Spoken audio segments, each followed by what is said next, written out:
আসসালামু আলাইকুম, কেমন আছেন সবাই? স্বাগতম আপনাদেরকে আমার আরও একটি ব্লগে। তো অনেক দিন আগে একবার আমি নানু বাড়িতে গিয়েছিলাম বেড়াতে গ্রামে। তো তখন গিয়ে এই ভিডিওগুলো রেকর্ড করেছিলাম। তো আমরা ডিসিশন নিই যে আমরা যত কাজিনরা আছি, মামাতো ভাই, বোন সবাই মিলে যে নৌকা দিয়ে একটু ঘোরাঘুরি করব।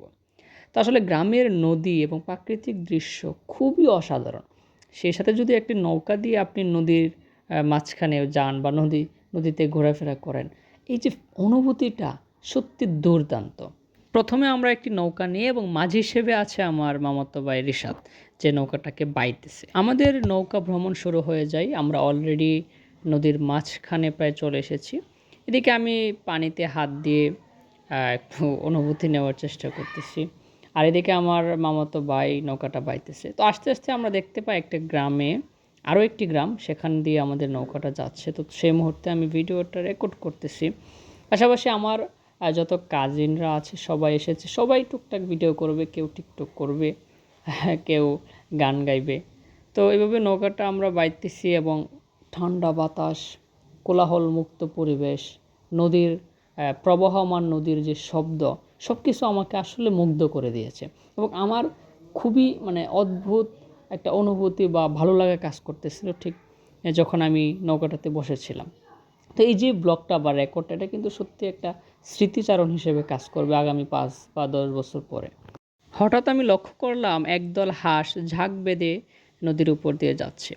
তো সেই মুহূর্তে আমরা সিদ্ধান্ত নিলাম, কেননা নৌকাতে একটা গান হয়ে যাক। তারপর আমি বাথরুম সিঙ্গার এবং আমার ভাই প্রফেশনাল সিঙ্গার দুজনে মিলে শুরু করে দিলাম ঝাঁকানাকা হিরো আলমের কণ্ঠে একটা গান। অবশ্য গানটা মোটামুটি ভালো হয়েছে, আমি আপনাদেরকে শোনাচ্ছি, দাঁড়ান।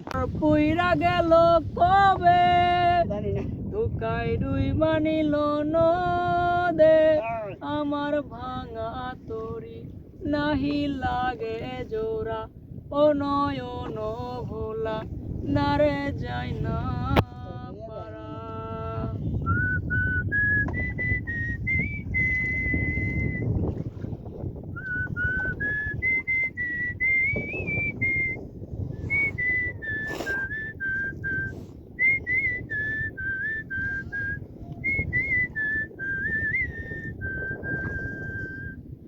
মে তুই আমারে মিথ্যা শিখালি, মে তুই আমারে নিঃস্ব করলি, মে তুই আমারে মিথ্যা শিখালি, মে তুই আমারে নিঃস্ব করলি।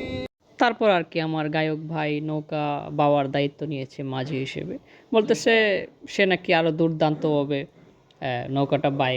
নাম্বার লেপার এখন 13 নাম্বার গাম সাথে শৈশিবার মনের কথা কইবান মোড়ি পাইলো আল্লাহর মাগার বুদ্ধে লবণ পাইলো।